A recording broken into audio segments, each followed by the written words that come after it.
अब यात्रा को रोकने के लिए बहाने बन रहे हैं।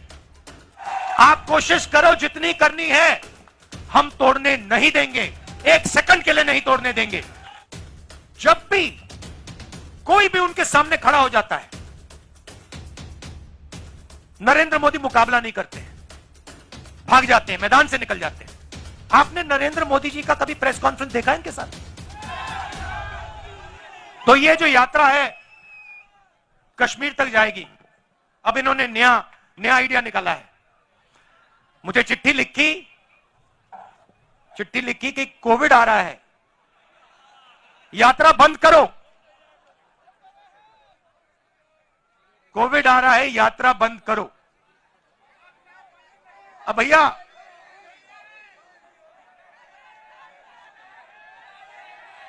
मतलब अब देखिए, अब यात्रा को रोकने के लिए बहाने बन रहे हैं। अब मास्क पहनो, यात्रा बंद करो, कोविड फैल रहा है, सब बहाने हैं। हिंदुस्तान की शक्ति से, हिंदुस्तान की सच्चाई से ये लोग डर गए हैं। ये सच्चाई है। और देखिए यात्रा में, अब देखिए मैं आपको मजेदार बात बताता हूं। यात्रा में अब हम 100 दिन से ज्यादा चले हैं। इसमें हिंदू, मुसलमान, सिख, ईसाई, हर जात के लोग, महिला, पुरुष, बच्चे, 5 साल के बच्चे, सब चले हैं। इसमें किसी ने किसी से नफरत नहीं की। मैंने अपनी आंखों से देखा है, लाखों लोग चले हैं। किसी ने किससे यह नहीं पूछा कि भाई तुम्हारा धन क्या है, तुम कहां से आए हो, कौन सी भाषा बोलते हो, किसी ने नहीं पूछा। 24 घंटा इस यात्रा में लोगों ने एक दूसरे का आदर किया, गले लगे, हाथ में हाथ लेकर यह यात्रा चली है। और दूसरी बात देखो, इस यात्रा में धक्का लगता है, कोई गिर जाता है। जैसे कल हमारे पीसीसी प्रेसिडेंट गिर गए। आप इनसे पूछो, 1 सेकंड नहीं लगा, 7-8 लोगों ने इनको उठा दिया 1 सेकंड में। किसी ने यह नहीं पूछा भैया आपका धर्म क्या है, आपकी जात क्या है, तो नाम क्या है, क्या करते हो ना। हिंदुस्तानी हो, उठा देंगे आपको, नीचे नहीं गिरने देंगे। ऐसी सरकार हमें चाहिए जो हर हिंदुस्तानी की रक्षा करे, किसान की रक्षा करे। किसान के सामने मुसीबत आए, एकदम पूरा का पूरा हिंदुस्तान घूम के उसकी रक्षा करे। मजदूर के सामने मुश्किलें आई, एकदम हिंदुस्तान, पूरा का पूरा हिंदुस्तान अपने मजदूरों की मदद करे। ऐसा हिंदुस्तान हम चाहते हैं।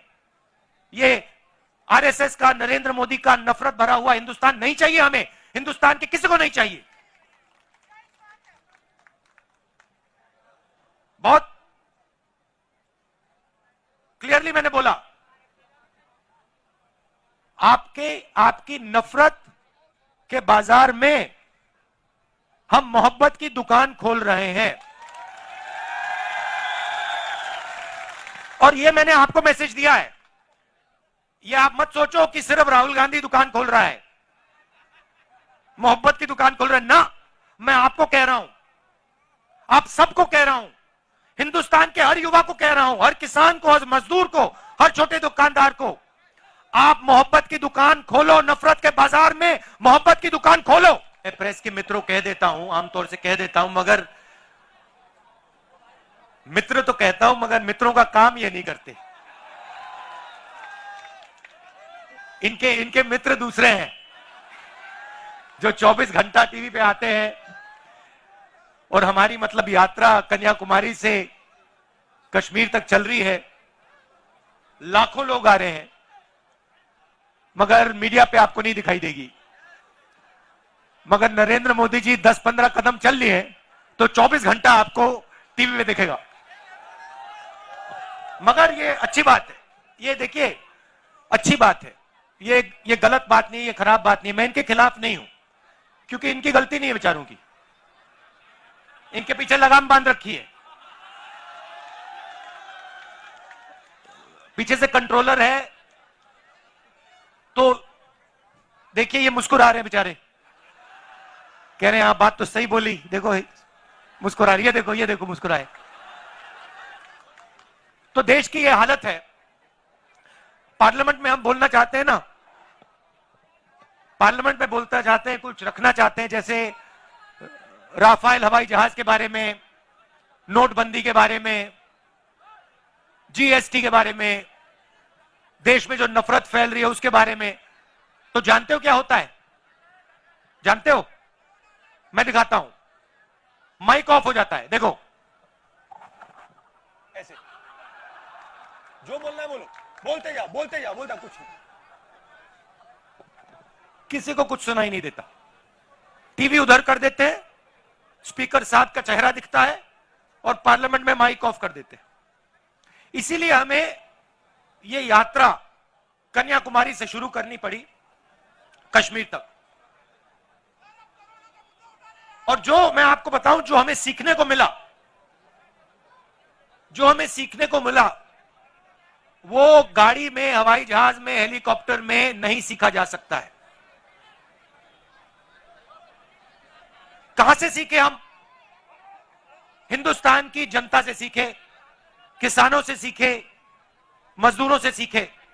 अब देखिए, एक तरफ आपकी कुर्बानी,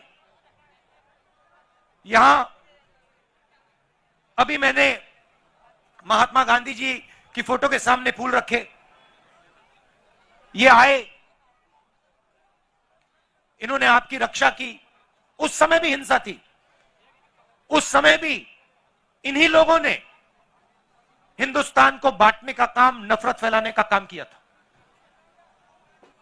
और आप याद रखिए, योगेंद्र यादव जी ने कहा वो तोड़ेंगे और हम जोड़ेंगे। मगर जब वो बोल रहे थे, मैंने एक बात सोची, सही नारा है, हम वो तोड़ेंगे हम जोड़ेंगे, मगर इसके आगे एक कदम जाना पड़ेगा। हम तोड़ने नहीं देंगे। आप कोशिश करो जितनी करनी है, हम तोड़ने नहीं देंगे, एक सेकंड के लिए नहीं तोड़ने देंगे। जोड़ने की जरूरत नहीं पड़ेगी, क्योंकि हम टूटने नहीं देंगे, हम तोड़ने नहीं देंगे। और मैं आपको एक बात बताना चाहता हूं, देखिए, एक मैसेज मैं आपको देना चाहता हूं। ये गांधी जी जो हैं, ये एक व्यक्ति थे, मगर इन्होंने हमें, इनके सामने हमने फूल क्यों डाले? हमने इनके सामने फूल इसलिए डाले क्योंकि ये एक सोच भी थे। ये सिर्फ एक व्यक्ति नहीं थे, ये एक सोचने का तरीका और एक जीने का तरीका था। और अगर आप गांधी जी को समझना चाहते हो, तो हिंदुस्तान में उस समय बहुत हट्टे कट्टे चौड़े लोग थे, मगर हिंदुस्तान का सबसे निडर व्यक्ति ये थे। तो अंग्रेज इनको डराने की कोशिश करते थे, डरते नहीं थे। जेल में डाल दिया, डरे नहीं। 3 गोली छाती में मार दी, तब भी नहीं डरे। इसीलिए हम इनके सामने फूल रख रहे हैं। तो मैं आपको एक ही मैसेज देना चाहता हूं, देखिए, कुछ भी हो जाए, आपको किसी से नहीं डरना है, नहीं डरना है।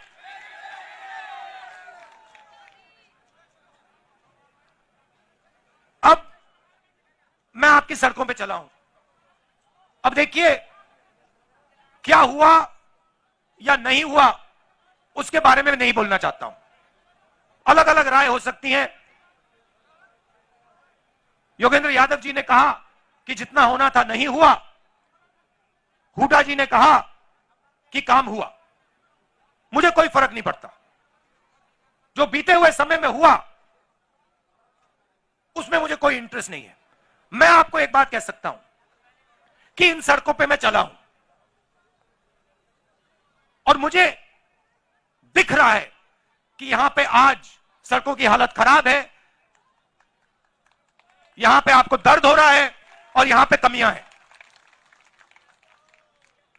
और जब सड़क पे से आदमी चलता है ना, देखिए इन्हीं सड़क पे आप आओ, मर्सिडीज गाड़ी में आओ, हेलीकॉप्टर से आओ, झटके नहीं पड़ते, घुटनों में दर्द नहीं होता। तो जब व्यक्ति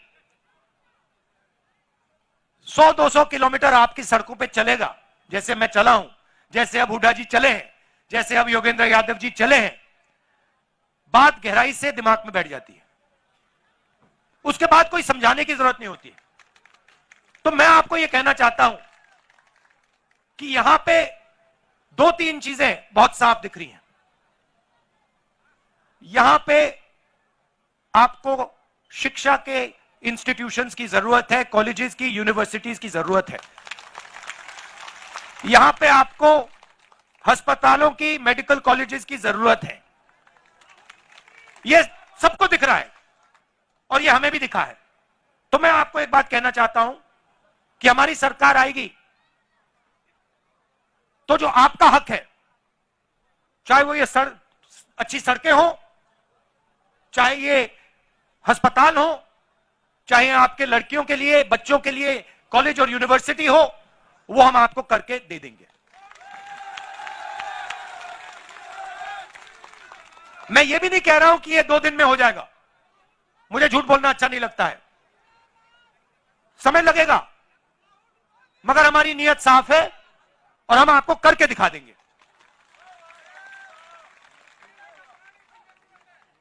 पीने के पानी की जरूरत है, यूनिवर्सिटी की, सच्ची सरकार की। अब भैया ये तो आपको मोदी जी से बात करनी पड़ेगी। महंगाई की मोदी जी से बात कीजिए, बेरोजगारी की मोदी जी से बात कीजिए। अच्छा, यात्रा हमने शुरू क्यों की? क्योंकि लोकसभा में हमारी बात नहीं सुनी जा रही थी।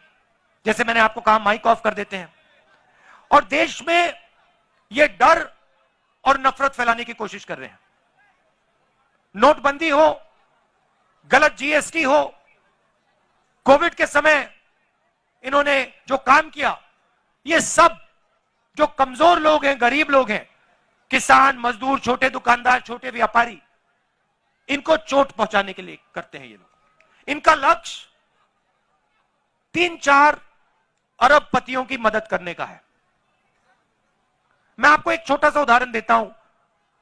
इन्हीं सड़कों पे, मध्य प्रदेश में नहीं, राजस्थान में मुझे किसी ने बताया कि अगर आज हिंदुस्तान में आप मैदा, गुड़, ऐसी चीजें बेचो, तो अगर आप 25 किलो से कम बेचते हो तो आप पर जीएसटी लग जाती है, और अगर आप 25 किलो से ज्यादा बेचते हो तो जीएसटी माफ हो जाती है।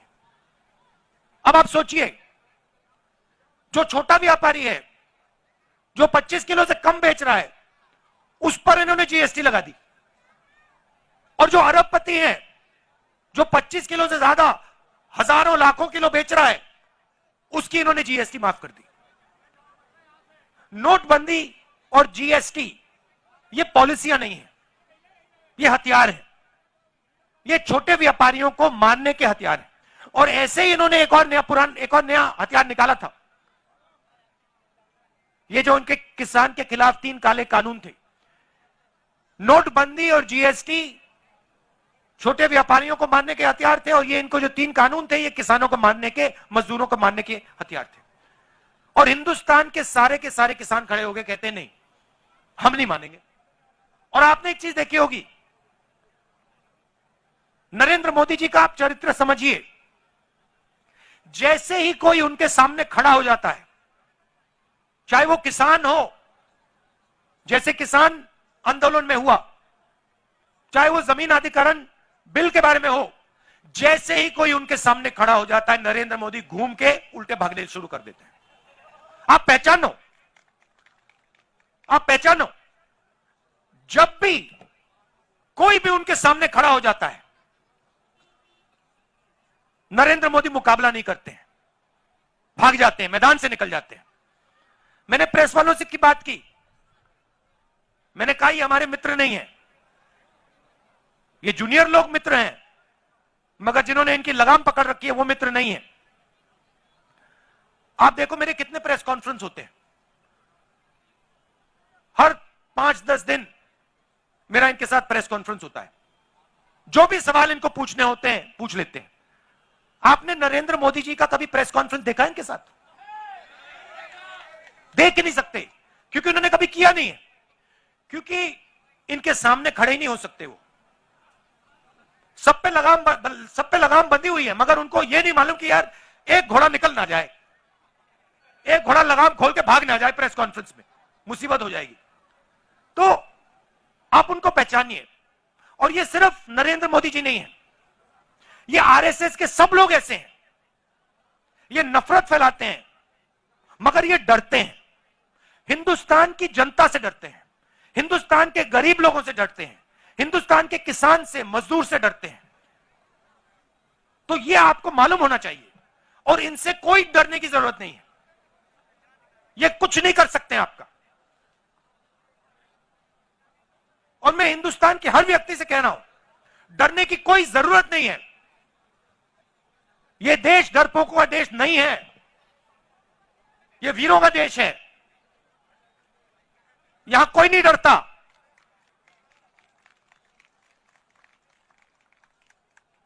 और यह यात्रा ने दिखाया है। कन्याकुमारी से यहां तक आए हैं हम। कितने किलोमीटर हो गए वेणु जी? 3000 किलोमीटर हो गए, 3000।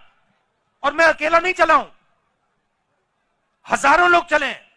हमारे साथ एक 90 साल का व्यक्ति चल रहा है, 90 साल का, सबसे सामने चलता है, किसी से नहीं डरता। वो है हिंदुस्तान। तो इस यात्रा ने दिखाया है कि यह देश किसी से नहीं डरता है, अपने भविष्य से नहीं डरता। और एक दिन, जिस दिन यह खड़ा हो गया एक साथ, जिस दिन यह देश एक साथ खड़ा हो गया, उस दिन यह पूरी की पूरी नफरत, हिंसा सब खत्म हो जाएगी। और यह भी मत सोचो कि यह दिन बहुत दूर है। यह दिन दूर नहीं है, यह दिन आने वाला है, जब एक बार फिर यह देश मिलकर, भाईचारे के साथ, मोहब्बत के साथ, एक साथ आगे बढ़ेगा। हम तोड़ने नहीं देंगे, सवाल नहीं उठता। जितनी कोशिश करनी है करो, तोड़ने की कोशिश करो। इस देश को हम टूटने नहीं देंगे। खत्म।